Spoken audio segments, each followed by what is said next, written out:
My guest today is Professor Vardit Ravitsky, who's Professor of Bioethics at the University of Montreal. Her research focuses on the ethics of genomics and reproduction. Welcome, Vardit. Thank you for having me. Yeah, thanks for doing this. So we have sort of three buckets of topics to discuss. And I thought I'd start with your older papers. One of them from 2012, Conceived and Deceived, the medical interests of donor-conceived individuals. You say many donor-conceived individuals want to know their genetic origins.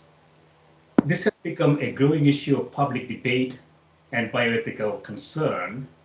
Some concentrate on their interest in donors' medical and genetic information, which can be relevant to medical decision-making, and others emphasize broader interest in donors' personal information, which could help donor-conceived individuals construct their identities and thus promote their psychological well-being. So this is a really complex issue, right? I mean, there's a huge tension between the two cohorts here, and with information-based medical diagnosis, medical treatment, I think this is becoming more and more relevant, right? So what is sort of your view here? What is sort of the right policy to pursue? The bottom line answer to your question is, my view is that we should expect open identity sperm and egg donation, that anonymity is not in the best interest of anonymity of donor is not in the best interest of the children that we conceive and the adults that they will become. But you know, the issues go way beyond medical. First of all, to say most children, or let's call them donor conceived individuals, because by now a lot of them are older adults, and some of them are starting their own families, right? They're having their own children. To say that most of them want to know is actually inaccurate. We don't know what most of them think, because many of them do not know that they were donor conceived. So how can you actually do research on a population that you can't reach because they don't know they're part of that population? So first of all, there's a huge issue in doing the kind of research that we would like to do to understand the preferences, values, concerns of this population. And we're talking potentially about hundreds of thousands of people around the world, because sperm donation has been around for decades. Egg donation has had a bit of history now. So many, many children around the world are conceived in this way. And many parents still choose not to tell them that there was a donor involved in their conception. I see that you have a follow-up question, so I'm going to let you ask. No. So I was just thinking, Vardit, that so the latest data I've seen is that the population growth rate is really slowing around the world. So what people worried about the 1950s is not a problem anymore. And the population is going to peak at around 9 to 9.5 billion between 2040 and 2100, and then rapidly decline from it.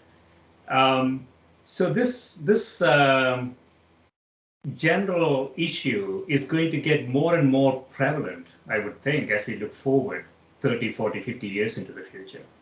Look, one thing that we're seeing is the increase in the rate of infertility. And this has many reasons. Some of them are environmental exposures. We know that male fertility is actually globally in a state of crisis. Many men are now diagnosed with infertility for various reasons. Women start to reproduce later in life, and fertility decreases with age. This is a social phenomenon, but it has a biological aspect. For many, many reasons, some of them inexplicable, there's more infertility. We're talking about, it's very difficult to define, because how do you define infertility? How long should you engage in unprotected sexual intercourse and not conceive in order to be diagnosed as infertile, right? That's another social question. In some places it's 12 months, in others it's 2 years. Some places you can start fertility treatments after 6 months of not conceiving. So the definition in itself is problematic. But let's say that around 1 in 10 individuals are infertile. When these people go if they really want to have biologically related children and they get into fertility treatment and IVF, some of them will end up needing sperm donation or egg donation. So as infertility rates increase, eventually the use of donor gametes, sperm and egg, will also increase. And so this is not an issue that is going anywhere. It's only going to increase, looks like. Potentially, unless we find some new treatments. For example, for men, we now know how to insert one sperm into the egg. So men that previously were considered completely infertile now can become genetic fathers because all it takes is one sperm that is forced into the egg. So sometimes we find technical solutions to overcome what was before considered infertility. But for some people, we don't. These solutions don't work, and we end up going forward with gamete donation. So yeah, I don't think the issue is going away. Yeah, so let me go back to the ethical question here. So I can understand from the donor's perspective the privacy concerns the donors might have. And I can understand from the donor-conceived individual's perspective what he or she wants to know. From a medical perspective, though, doesn't that individual carry all the information? In other words, does that person really need to know where he or she came from a medical and genetic perspective? I mean, a blood test would tell them where they came from, right? Let's unpack what you just said, because there was a lot of information there. For the donors, the concern about privacy is also linked to legal issues. If there is no legal framework that says you are just a donor, you are not a father or a mother, you may end up with some liability. So it's very important where gamete donation is permitted to have the family law structures in place that protect you from being identified someday as an actual parent with obligations towards your offspring. And this has happened. So that's one comment to make. Now, privacy concerns, if you're someone who wishes to never be contacted, for example, by someone who is genetically related to you, but that you never meant to parent, my response to that would be, well, then don't donate. Because we have to put the interests of donor-conceived individuals ahead of those of donors and parents. And therefore, if you're not understanding that this is a lifelong journey, don't become a donor. It's a lifelong journey also because I would expect donors to update their medical information over the years. Many donors are young when they donate, so medical issues have not emerged yet. If you donate in your early 20s and in your late 30s or mid 40s, you're diagnosed with a genetic disease, I would expect you to go back to the database. We need one for that, and insert your new diagnosis or medical information so that the families created with your sperm have better information for their own children. And can, better prevent and treat and diagnose conditions as they emerge. So the medical issue is very, very important. What responsibilities do medical professionals carry? I would say in the early days of, especially of sperm donation, before we even had egg donation, the view was that this is just circumventing infertility, and we don't have to tell the children anything. We should actually hide it from the children because we don't want to make things complicated for them, right? They thought, oh, this might complicate the relationship with the parent who is not biologically related. It might create identity issues. Let's just hide it. And that was the advice given to parents. Just never talk about it. It never happened. But these things end up being revealed. Family secrets have a tendency of being revealed, and sometimes at the worst possible moment, at the time of divorce, at the time of a crisis, after the death of a parent, when you can't talk to them anymore, you can't ask questions. So this rationale of let's just hide it and pretend it didn't happen is not working. The advice today is to tell, and to tell as early as possible. And so I think the medical professionals should communicate that to parents, to prospective parents, and make sure the structures are in place to do it right. Let me push on that, just for debate. And so there are two things there. One is the medical issue. If technology advances sufficiently that just you carry, the individual carries all the genetic information needed, and we don't have to go to parents, we don't have to go to grandparents, and so on, then the information is complete. That doesn't require, from a medical perspective, to have a genetic ancestry, sort of laid out. So I don't think technology is there now, but technology could be there, right? So the technology problem could go away in the future, let's say, but the social problem doesn't, as you say. Um, in the, some sort of discontinuity, divorce, death, and so on, all information is revealed to the individual in sort of a, in one shock, so to speak.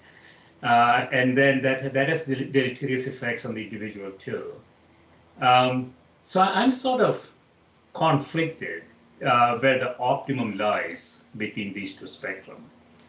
These two spectrum meaning the donor's privacy and legal requirements and the donor-conceived individual's need to know the information. So let me say a few words about the first half of what you said and then the second half.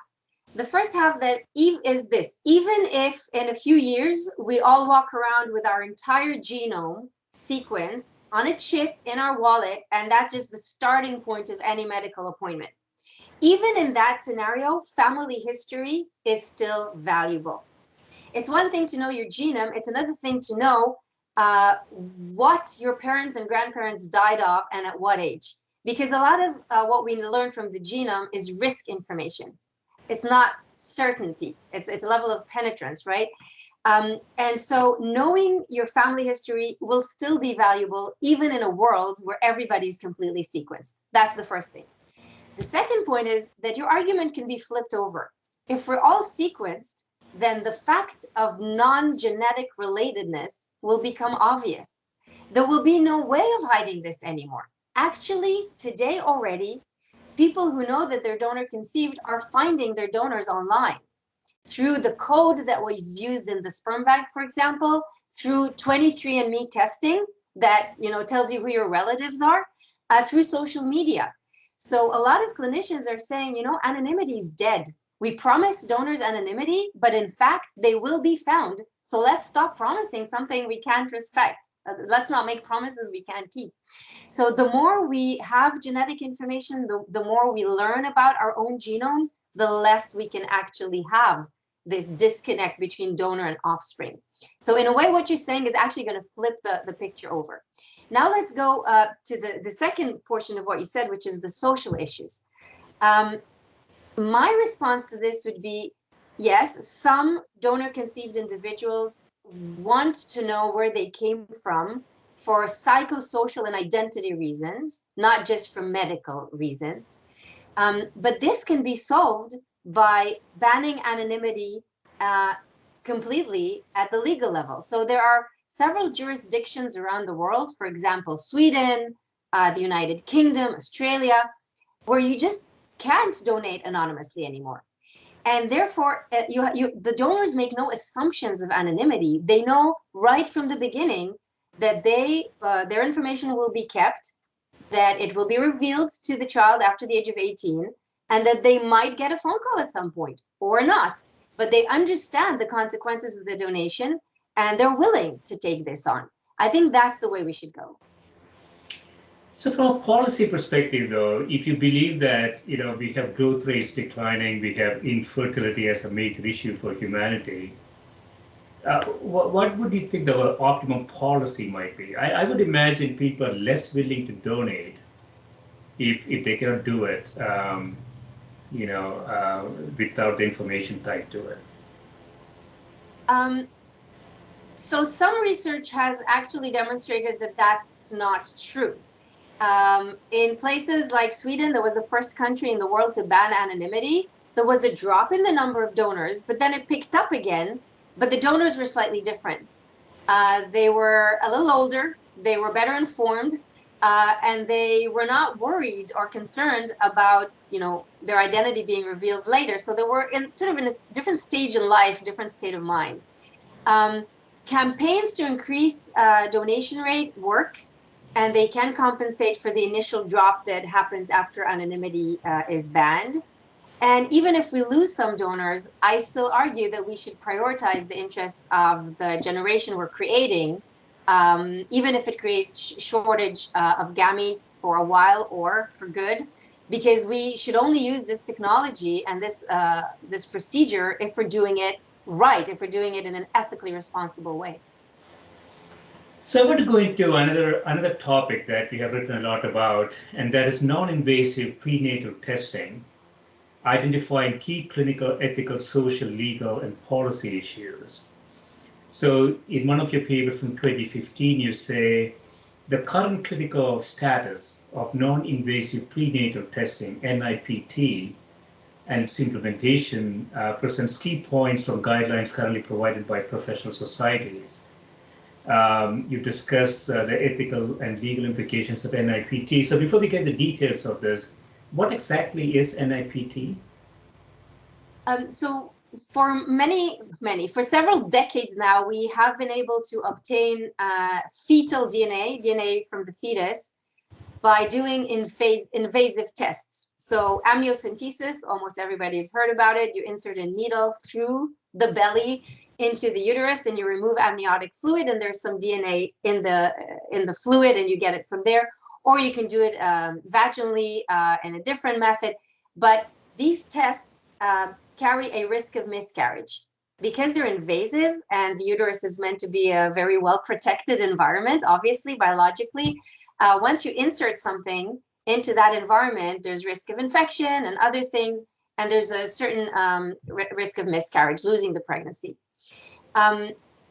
Therefore, we have developed what we call screening tests. That's a blood test from the pregnant woman that gives you just a chance, a risk, a level of risk that the fetus might have a problem. And so we screen the majority of women, and only those who have higher risk get the invasive test in order not to take on the risk of miscarriage. What we've been looking for a long time was a way to obtain fetal DNA through a blood test. So we were looking for fetal DNA circulating in maternal blood, and everybody was looking for fetal cells.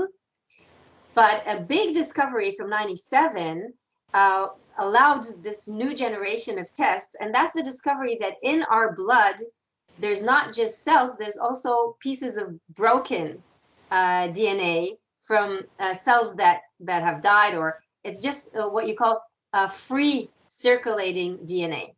It's not within cells, it's just tiny fragments of DNA. Turns out that when you're pregnant, very early on, around 8-9 weeks of pregnancy, up to 10% of this free-floating DNA in your blood comes from the placenta, which is identical to the fetus. So these new tests allow, through a blood test, to sort of reconstruct the genetic makeup of the fetus and diagnose chromosomal or DNA level problems or conditions. The technology is not yet at 100%. Well, it is for sex, for fetal sex. If it's male or female, you can tell for sure with this technology. But for many other conditions, it's not diagnostic yet. It's not 100%, but it's much, much better than the previous screening tests we've had.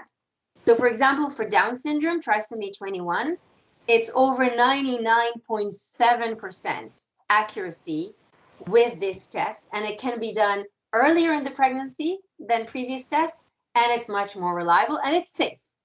So this is, a lot of people see this as the holy grail of prenatal genetic testing, something that is actually taking over the world very fast. It's the fastest emerging genetic technology in the world right now.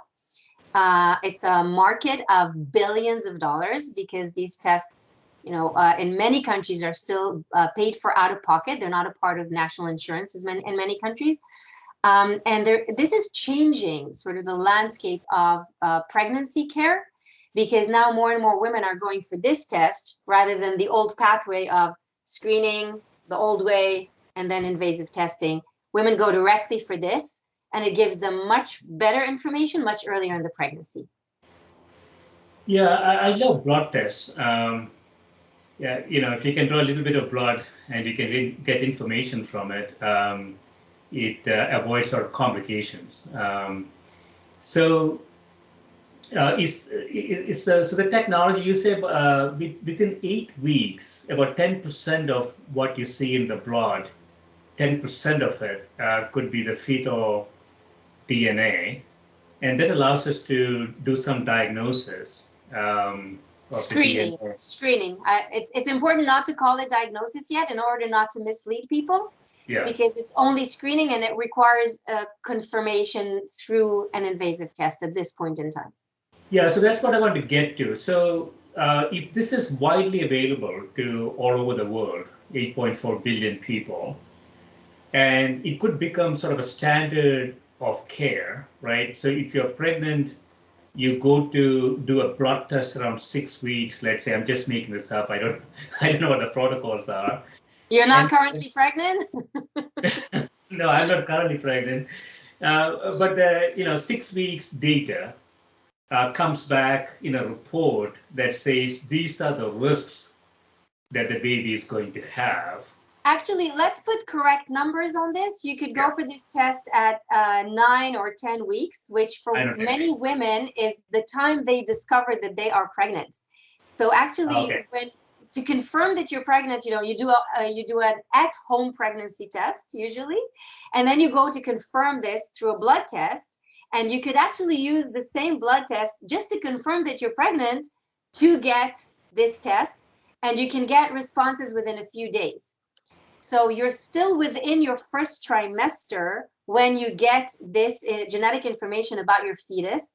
Technically, this could be used for whole genome sequencing.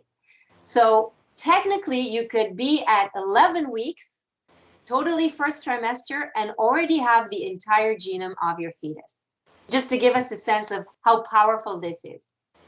Yeah, so I was just worrying about, not worrying, or I just trying to ask sort of the policy aspect here. So within the first trimester, you do a blood test, out comes a report that says these are the various risks that the baby has, let's say. And then there's sort of decisions the mother and the family have to make. I'm not just thinking about the US or Canada, I'm thinking about the worldwide. So if it becomes, sort of prevalent all around the world, do you see any issues with that process? Where to begin? So first of all, one question that emerges is, what kind of conditions will pregnant people, couples, families want to know? If you have to do an invasive test that carries a risk, you limit this to what you would consider a serious condition or something that you might consider terminating your pregnancy for. If there's no risk, if it becomes cheaper and cheaper, and if it's so early in the pregnancy, why not learn more and more and more? The more you learn, the harder the decision becomes. So we have to understand that for most of prenatal genetic testing has been targeting trisomies. It was chromosome testing, right? Trisomy 21, which, today people lead long, happy lives with this condition. Kids go to regular schools, people get jobs. It's limiting for sure. It requires extra care, but families report being very happy raising children with trisomy 21.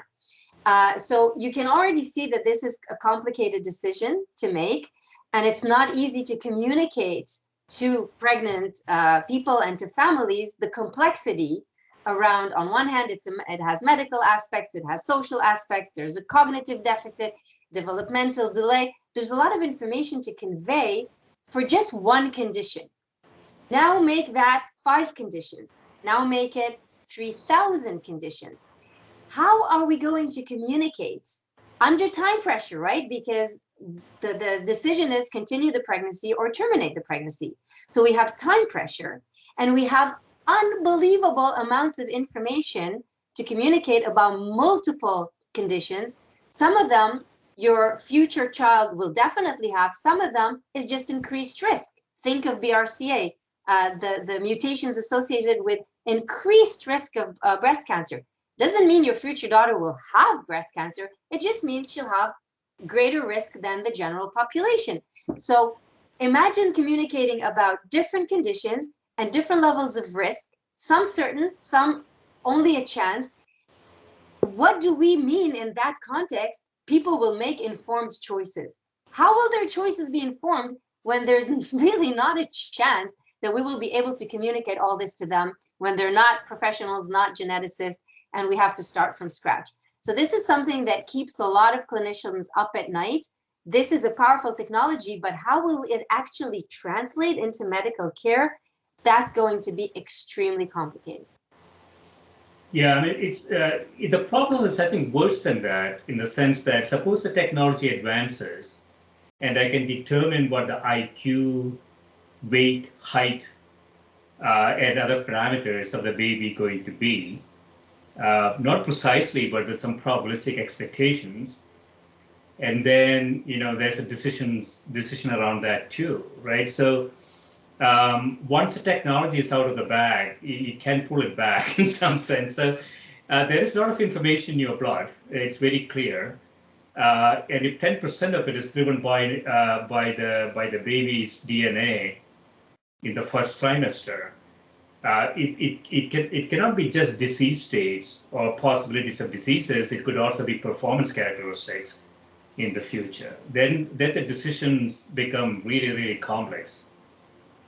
Yeah, so when we discussed conditions, I was actually thinking about either a problem at the level of the chromosome, like an added chromosome, trisomy, 3 instead of 2, or what we call monogenic diseases. There's a mutation in one gene, and we know that it's going to cause a disease or increase the risk of a disease.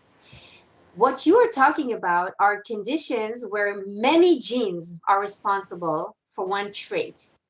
Our height is controlled by many genes, the interaction between these genes and the interaction with the environment.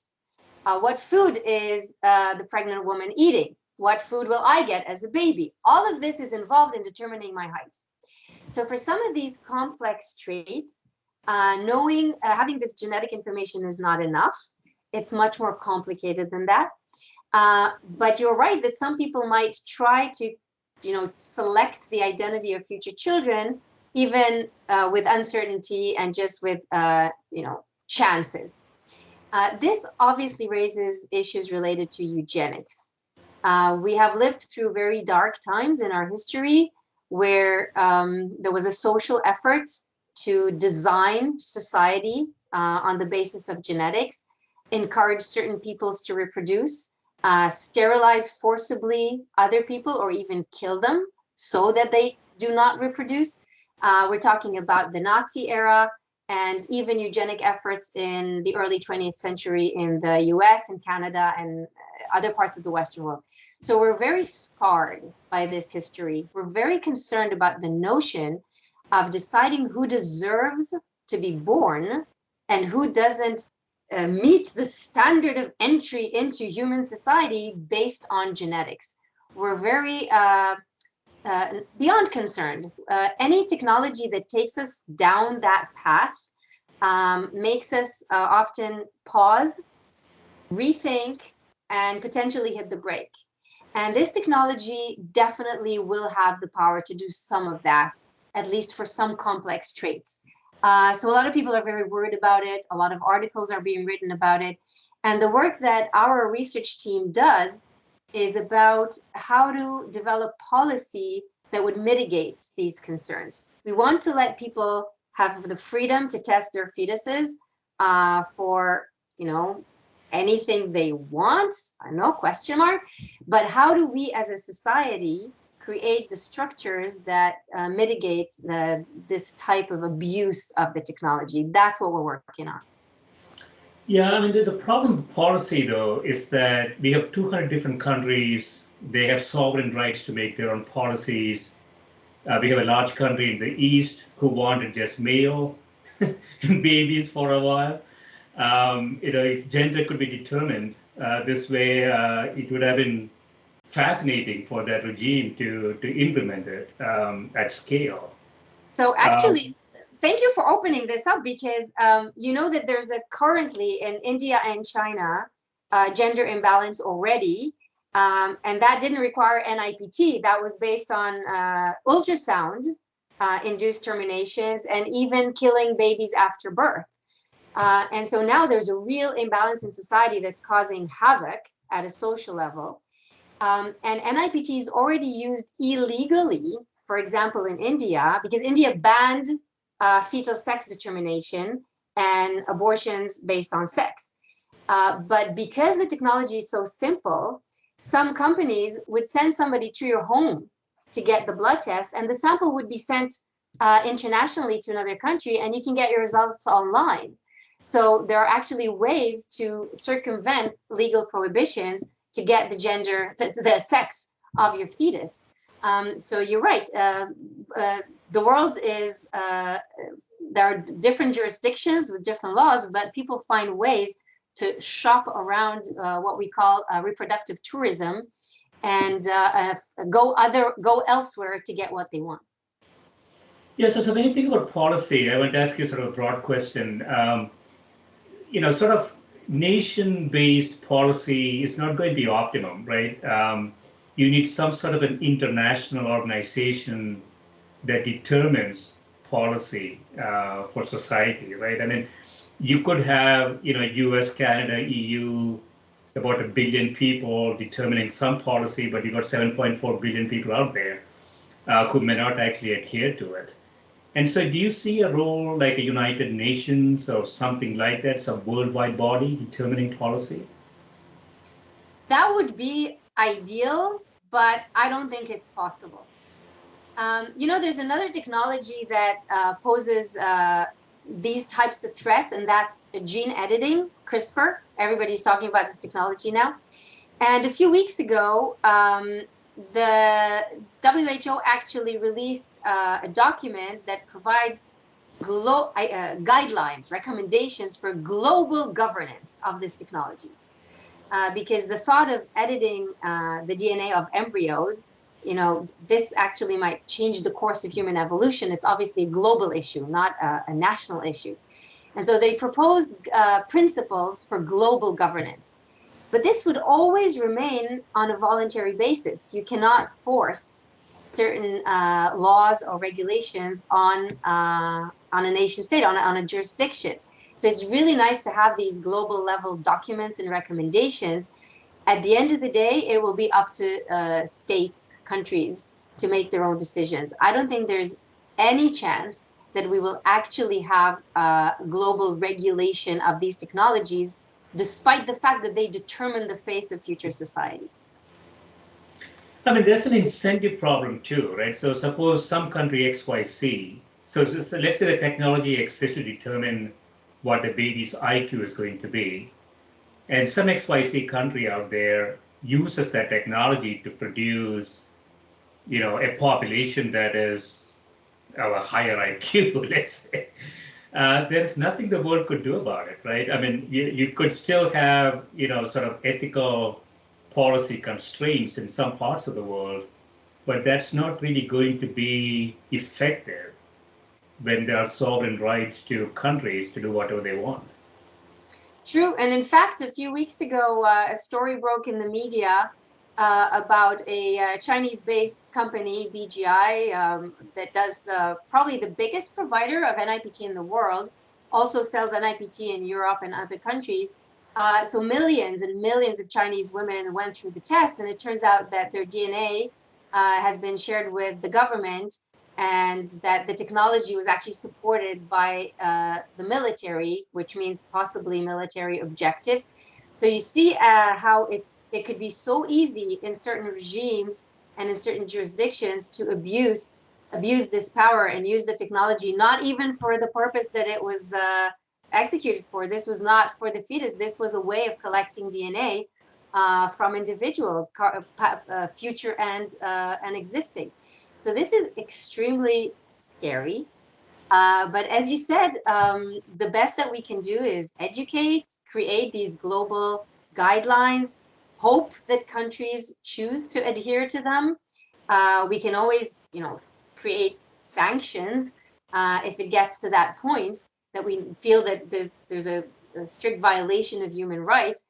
But other than that, yeah, it's going to remain at a national level, and we will probably see some level of abuse of this technology in some parts of the world. So I want to finish up with COVID-19. There's a little bit of people have been hearing a lot about COVID-19, but so what you're talking about here, so you have I guess a survey, a paper, COVID-19 science is being both done and circulated at a Furious pace. So we have seen this problem for about 18 months. Everybody was worried about the disease. A lot of research was done. Everybody was, sort of excited to put out the latest and greatest research out there. And sometimes some of those didn't pan out, create a lot of confusion. And then we have our great news broadcasts who are able to able to push it out there if it actually serves their purpose. So we have this problem of information, right? It's sort of a conflict between information and, in some sense, science. So where are we in sort of the COVID-19 science? The main issue was how fast the science was evolving. So first of all, the issue of misinformation, the crisis in trust in science, is something that existed way before the pandemic. Let's just remember that scientists were demonstrating out on the street all over the world during the Trump administration, asking for just recognition that what they do is not just, generate yet another opinion, but they are collecting facts. So the issue of how to communicate the scientific process, what it is, what scientific knowledge is to the public, predates COVID. What happened during the pandemic was two things. First of all, our life depended on good science communication. If people didn't believe that there is scientific evidence for wearing masks, they didn't. If they didn't buy the latest public health measures as scientifically based and worthy of their effort, they tried to circumvent them. And now we see this, of course, with vaccine hesitation and anti-vax movement. The miracle happened that we have the good, effective, and safe vaccines, but people won't use them. So the first issue, the first thing that COVID did was it made science communication urgent and important to our actual survival as individuals and as a society. So it was no longer, it would be really good if people understood better what public health is and what is the genetic basis of disease or how scientists actually do research. All of a sudden it became, if we don't know how to communicate this right now, people will not follow the guidelines and hospitals will be overburdened and more people will die by the thousands or the millions. So it became so urgent. The second thing that happened was that our knowledge evolved so fast that what was recommended last week all of a sudden was no longer the best data, and we had to change the recommendations at one point in the pandemic almost on a daily basis. Let me remind you that back in March 2020, we didn't even tell people to wear masks yet. We said, if you're sick, wear a mask, but if you're asymptomatic, you don't have to. We didn't know how far our breathing traveled. What's the right distance? 1 meter, 2 meters, how many feet? There was a lot of confusion. We thought that the virus lived on surfaces and people used to wipe all their groceries with alcohol. We just didn't know because it was a new virus and we were learning very fast. As a result, the recommendations about how to behave, the public health measures, changed constantly. Now, if you're a layperson, anyone from the public, and you hear your politicians or your public health authorities tell you no need for a mask yesterday, and next week, yes, need for a mask. They tell you 1 meter, 2 meters, wipe it, don't wipe it, inside, outside. What happens when the vaccine arrives? You say, they change their mind all the time. That means they don't know what they're talking about. Then maybe they're not trustworthy when it comes to the vaccine. The sad thing is that the message changed because we were being responsible and we were responding to the evolving data. But how do you communicate that? That we're not changing our opinion because we don't know what we're talking about. We're changing the approach based on the best available data every day. That's a complicated message that created a huge challenge for all of us. Yeah, so it's not necessarily lack of information. It's so when we think about education here, there is a sort of a scientific process, right? You take data, you process it, you make a decision. Most often the decisions are probabilistic in nature, not deterministic. And when the data changes, those decisions could change. So there is a sort of a lack of education in the scientific process arena. And I feel like sometimes scientists are really bad at this too, because they go out there and say, hey, I found something. And we have a crisis in replication in science, as you know. And I did some work in pharmaceutical industry. The therapeutic index, efficacy over toxicity, is highest on the day of approval. And as we get more and more data, it continues to decline over time. So scientists have a tendency to use data to fit the model in every every scientific discipline. And so that is sort of coming back and bite us in some way, right? Absolutely. Now, the thing is, we had the fast evolving level of confidence in what we knew. And I think that pushed a lot of scientists, a lot of public health officials, and definitely trickled down to the politicians to sound more confident than we were supposed to. The messaging was complicated enough without saying, it's probably good to wear a mask. You should most likely gather outdoors, if at all. We wanted more clarity. And the reality of the scientific process, as you just said, is that it takes a long time before we replicate over and over again to increase our level of confidence. We didn't have the time for that to happen. So we just ran quickly to the public with new findings. Papers were published faster than ever. Peer review was probably worse than ever because things were so rushed. And the knowledge, the field was new. So the scientific process, I'm not saying it was compromised, but it was under a lot of pressure and generated a lot of things that, had a certain likelihood of being true, but it needed more time and more support. At the same time, the message to the public, we wanted it to be as clear as possible while being honest. We just didn't want to generate more confusion.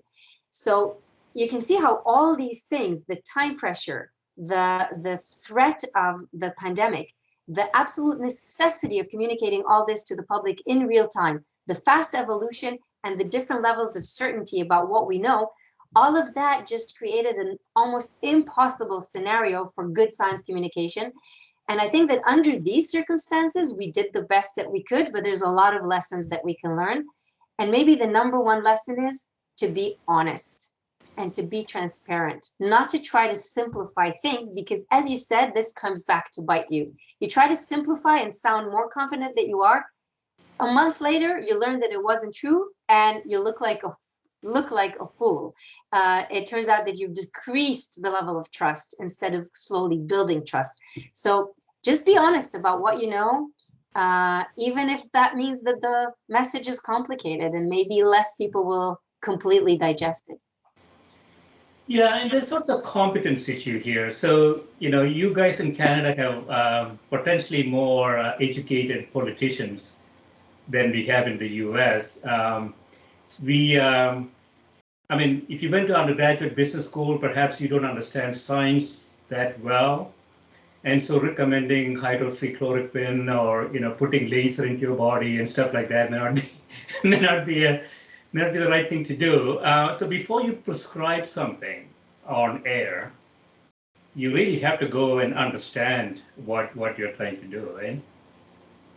Yeah, and some of my colleagues here in Canada and in the US are actually doing research on what is the best way to communicate these complex notions and pieces of information to the public, to those who do not have scientific background, because we can actually study these things, right? We can communicate in two different ways and then check which one worked better.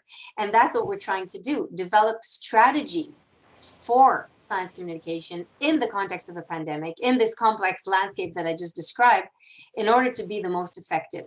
It obviously involves social media. It involves learning how to package pieces of information in a way that is effective and accessible, how to circulate and push that information in order to counter the misinformation and the conspiracy theories that are out there, how to speak to people who are hesitating, who are, who have low levels of trust versus people who are already with you, you're preaching to the choir. So there are many strategies that are being validated as we go. And I hope that if we ever find ourselves in a similar crisis, we will rely on these strategies right from the beginning to do a better job all along and use everything that we've learned this time around. Yeah, that communication aspect is really interesting. It is sort of a difficult, really difficult problem to solve. So from a scientific perspective, everything is always probabilistic in nature. So if you go out there, as you say, there is a probability things will happen. People are going to say that person doesn't know what he or she is talking about. And a politician goes out and say, go drink bleach, you'll be cured. And that's so precise, a recommendation, right? So are scientists sort of I'm just wondering what the right solution is, because a true scientist is never going to go out there and say, I know this for sure, because there's really nothing out there for sure. There is some probabilistic expectation of things. Some things are for sure. For example, the fact that there is a coronavirus, I still get messages or tweets from people who are saying it was just the flu. There is no coronavirus. You guys just made it up. So no, there are some facts that we can confirm. I think one solution is to try and close the gaps between the different framings. I think often scientists would agree in the core, but they would frame the information differently. And that creates the appearance of disagreement.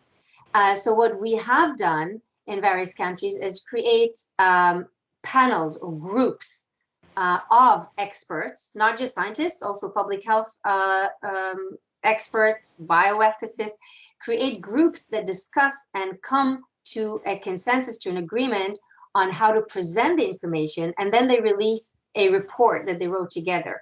So this was done on many aspects of the pandemic. These reports were very influential, helped decision makers a lot.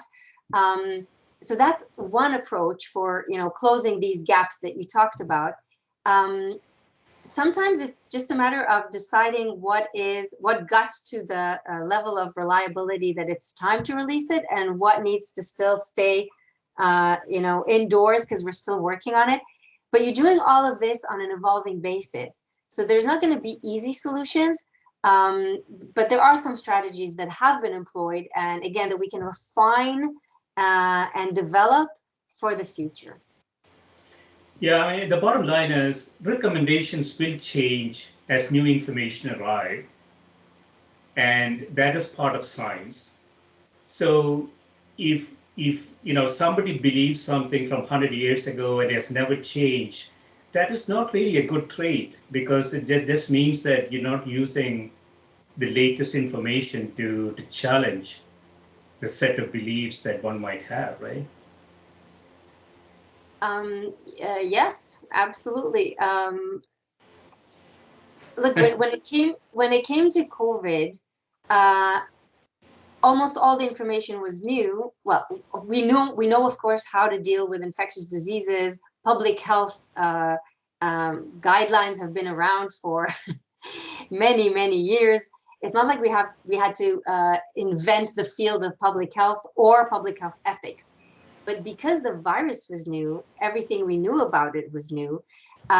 This did create this issue of how to cope with people who are just stuck in their ways and just refuse to accept that we're dealing with something new. What exacerbated it, we all know, is social media, because social media creates the opportunities for people to talk only to people that think like them, right? Whether it's Facebook, Twitter, Instagram, you end up surrounding yourself with people who reinforce what you already thought before, and you sort of exclude people who come with other ideas. So this really helped conspiracy theories, anti-vax groups gain force during the pandemic and create a real public health crisis that is now playing out with the vaccines. So yes, that this problem has been around, but the pandemic exacerbated it greatly. So, in conclusion, I want to ask you one question. So, what is the role that education institutions can play in this information dissemination? I mean, it's one thing to teach graduate students. They have some foundational knowledge to take information, process it. But when you think about general public, what is sort of what education? I know that you're doing a lot of work in this area, but what is the role of education institutions to really bring up?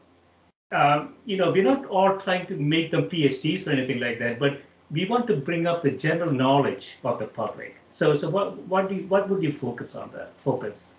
So several things. First of all, people who are comfortable speaking in the media, giving interviews to newspapers, being interviewed on radio and television, doing podcasts like this one, writing blogs. People who are comfortable doing that, I think, should really do that. It takes away time from research. It's maybe you pay a price in terms of your career because we're supposed to publish and get grants, but the social responsibility is so important to just use existing media and social media to pass on well-informed, well-framed, well-argued messages to educate the public. So again, if you know how to write a good tweet and you're an expert in a certain field, start tweeting in your field. Become the expert on Twitter for good, reliable information in your little niche. But not everybody has the capacity to communicate in sound bites, to package what they know in a way that is very accessible. So those who can, I think, should really take on this burden and do it regularly. Another thing that universities can do, and they did during COVID, is create the opportunity to engage with the public through webinars and public events. So many universities offered free public virtual events on the topic of the day. What do we know right now about the virus? What public health measures we should respect and why? How do the vaccines work? Why do we say that they're safe? Whatever is the issue is in the media at the time, create an event where you bring the best experts and you discuss and you take questions from the public. And of course, virtual events made this globally accessible and very cheap to do for free, without like charging people to participate. So there are so many things that we can do as educational institutions and as experts, as individual experts, to kind of rebuild the trust in science and increase the general level of education about science in the public. Excellent. Yeah, this has been great, Vardit. Thanks so much for spending time with me. Thank you for your excellent questions and comments. Thank you.